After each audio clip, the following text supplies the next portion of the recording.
비트코인이 6만 달러까지 수직 낙하했다. 그날 밤 아이들 재워놓고 차트를 보는데 숫자가 아니라 심장이 내려앉았다. 얼마 전까지만 해도 8만 달러 미만은 깊은 할인이라는 말이 돌았다. 그리고 최근 샘슨 모우는 8만 달러 미만은 딥 디스카운트라고 말했다. 10만 달러 아래는 구조적으로 비정상적일 수 있다고 했다. 그 말을 들을 때는 조용히 고개를 끄덕였었다. 그런데 시장은 그 말을 비웃듯 6만 달러까지 밀어버렸다. 그리고 지금은 7만 달러 전후에서 조정 중이다. 사람들은 말한다. 이번엔 다른 것 같다. 반감기 효과 끝난 것 아니냐. 기관도 결국 팔지 않겠냐.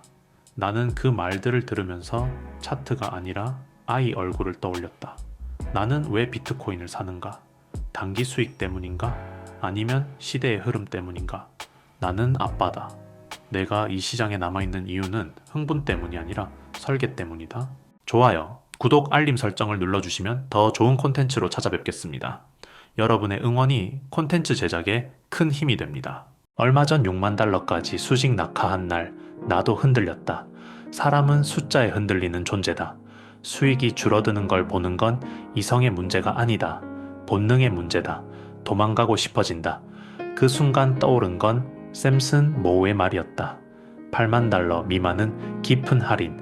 그 말이 틀린 것인가? 아니다. 그는 구조를 보고 말했다. 비트코인의 공급은 고정이다. 반감기 이후 신규 발행량은 줄었다. 장기 보유 물량은 쉽게 움직이지 않는다. 해시레이트는 장기적으로 상승 추세다. 가격은 흔들려도 네트워크는 멈추지 않았다. 그렇다면 지금의 급락은 무엇인가? 구조 붕괴가 아니라 수급 붕괴다. 레버리지 청산, 강제 매도, 단기 공포. 나는 이 차이를 구분하려 애쓴다. 왜냐하면 아빠는 감정으로 움직이면 안 되기 때문이다. 얼마 전 6만 달러까지 수직 낙하한 날 나도 흔들렸다. 사람은 숫자에 흔들리는 존재다.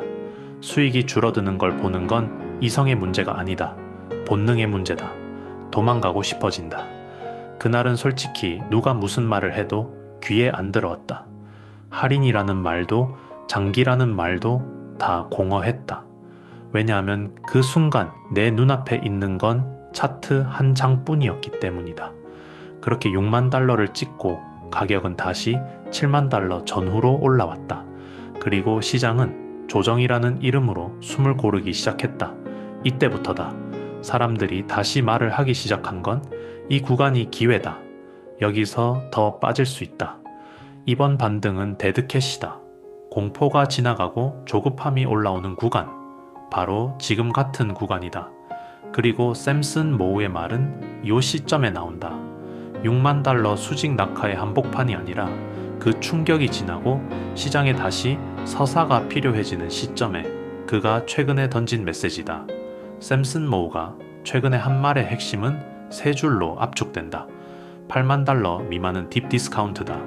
10만 달러 아래에 머무는 것은 이상현상일 수 있다. 추가 하락을 외치는 목소리는 공포가 공포를 증폭시키는 심리의 반복이다. 여기서 중요한 건 그가 단순히 오를 거야 라고 말한 게 아니라는 점이다. 그는 시장 구조를 어떻게 보느냐를 말한다. 샘슨 모우가 최근에 강조한 논리는 크게 네 가지 톤으로 나뉜다. 첫째는 심리다. 그는 말한다. 급락 국면에는 늘 바닥에서 더 낮은 가격을 외치는 사람들이 나온다고. 사람들은 차트에 임의의 지지선을 긋고 그 선이 깨질 것 같다는 공포를 서로에게 전염시킨다고. 그런데 현실에서는 그 가격에 도달하지 못하는 경우가 많다고 했다. 왜냐하면 시장은 차트 선 하나로만 움직이지 않기 때문이다. 둘째는 돈의 종류다. 샘슨 모우는 시장에는 단기 자금과 장기 자금이 공존한다고 전제한다. 단기 자금은 지금 당장 가격이 어디로 갈지를 보고 레버리지를 쓰고 빠르게 들어오고 빠르게 나간다. 반대로 장기 자금은 움직이는 방식이 다르다고 했다. 그는 장기 자본을 거대한 전함에 비유한다. 전함은 방향을 틀 때 순간적으로 꺾지 못한다. 시간이 걸린다. 기관이나 기업 자금은 오늘 사고 내일 파는 돈이 아니라 내부 의사결정과 자본 구조를 거쳐 천천히 배치되는 돈이라는 뜻이다. 그는 특히 비트코인을 축적하는 주체들, 예를 들면 마이클 세일러의 스트래티지 같은 축적 주체가 자본을 모으고 집행하는 데 시간이 필요하다고 언급했다. 이 말이 중요한 이유는 이거다. 급락이 나왔다고 해서 장기 자금의 방향이 하루아침에 바뀌는 게 아니라는 것. 그리고 장기 자금이 한 번 들어오면 시장에 나타나는 방식이 폭발이 아니라 지속이라는 것. 셋째는 예측 시장과 심리 지표에 대한 비판이다. 샘슨 모우는 예측 시장이 마치 미래를 맞히는 것처럼 보이지만 결국은 투자 심리를 수치화한 것에 불과하다고 했다. 공포 탐욕 지수와 본질적으로 크게 다르지 않다고도 했다. 형식은 다르지만 사람들이 느끼는 공포와 탐욕이 숫자로 표현된 것뿐이라는 주장이다. 이 말은 곧 이런 뜻이다. 지금 더 빠진다라는 전망이 많아진 건 시장 구조가 그쪽으로 확정됐기 때문이 아니라 심리가 그쪽으로 기울었기 때문일 수 있다는 것. 넷째는 가격 구간에 대한 그의 강한 표현이다. 그는 10만 달러 아래에 머무는 것이 일종의 이상 현상이라고 했다. 그리고 더 직접적으로 8만 달러 미만은 매우 깊은 할인이라고 말했다. 이 표현은 강하다. 하지만 여기서 포인트는 그가 8만 달러가 바닥이라고 말한 게 아니라는 점이다. 그는 바닥을 맞히려는 사람이 아니다. 그는 상대 가치 관점에서 이 구간이 얼마나 눌려 있느냐를 말하는 사람이다. 그리고 마지막으로 그가 단기 리스크도 함께 언급했다는 게 중요하다. 샘슨 모우는 단기적으로 변동성이 확대될 수 있다고 말했다. 특히 CME 선물 시장의 미체결 갭 같은 수급 변수는 가격을 흔들 수 있다고 조언했다. 즉, 그의 말은 이런 구조다. 중장기적으로는 구조 대비 저평가할 가능성이 높다. 하지만 단기적으로는 수급 충격이 얼마든지 더 나올 수 있다. 그래서 결론이 뭐냐? 바로 여기서 내 전략이 나온다. 나는 이 차이를 구분하려 애쓴다. 6만 달러 수직 낙하는 구조 붕괴가 아니라 수급 붕괴였을 가능성이 크다. 그리고 7만 달러 전후 조정은 시장이 그 수급 충격을 소화하는 과정일 가능성이 크다.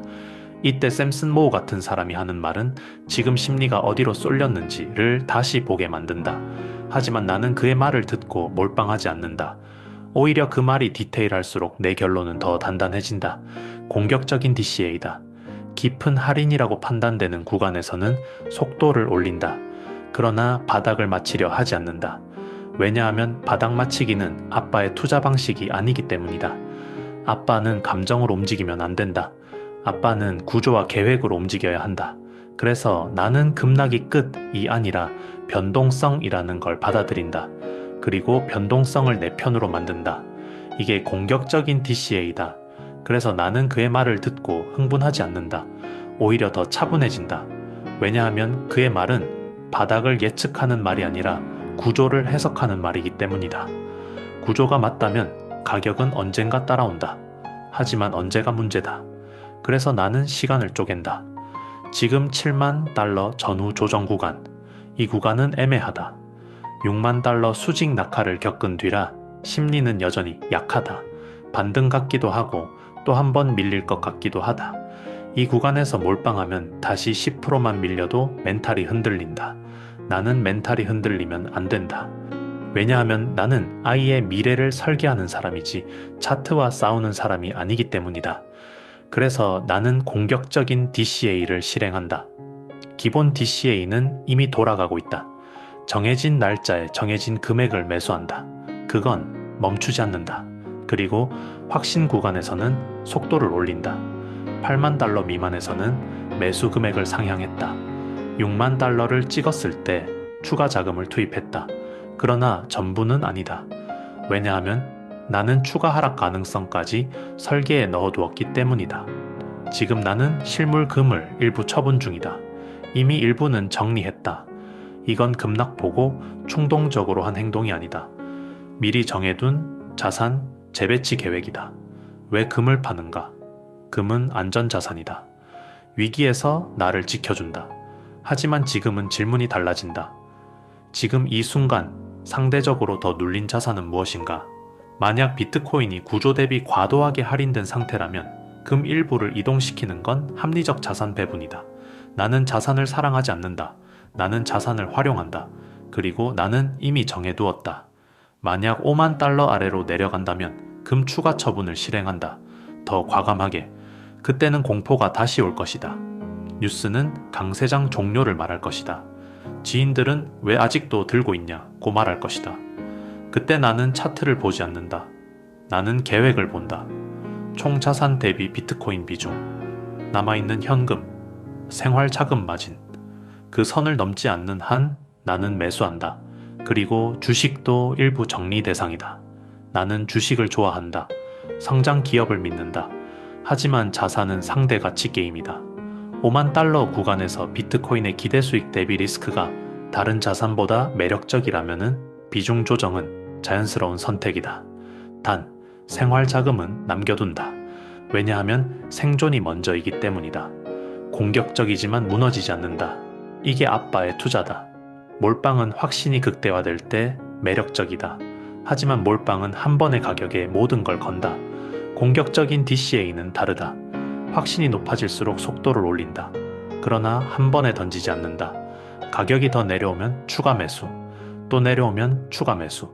이렇게 계단식으로 시간을 내 편으로 만든다. 6만 달러 수직 낙하가 있었던 날 나는 도망가지 않았다.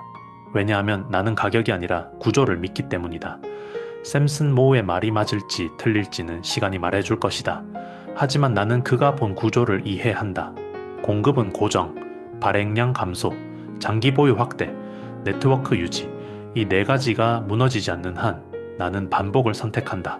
7만 달러 전후 조정 구간은 혼란의 시간이 아니라 매집의 시간이다. 사람들이 다시 확신을 갖게 될 때 나는 이미 수량을 늘려둔 상태일 것이다. 나는 영웅이 되려 하지 않는다. 나는 살아남는 아빠가 되려 한다. 몰빵은 영웅의 전략이다. DCA는 생존자의 전략이다. 나는 생존을 택한다. 그리고 더 내려가면 더 강하게. 그러나 절대 무너지지 않는 선 안에서 아빠의 투자는 하루의 승부가 아니다. 20년의 설계다.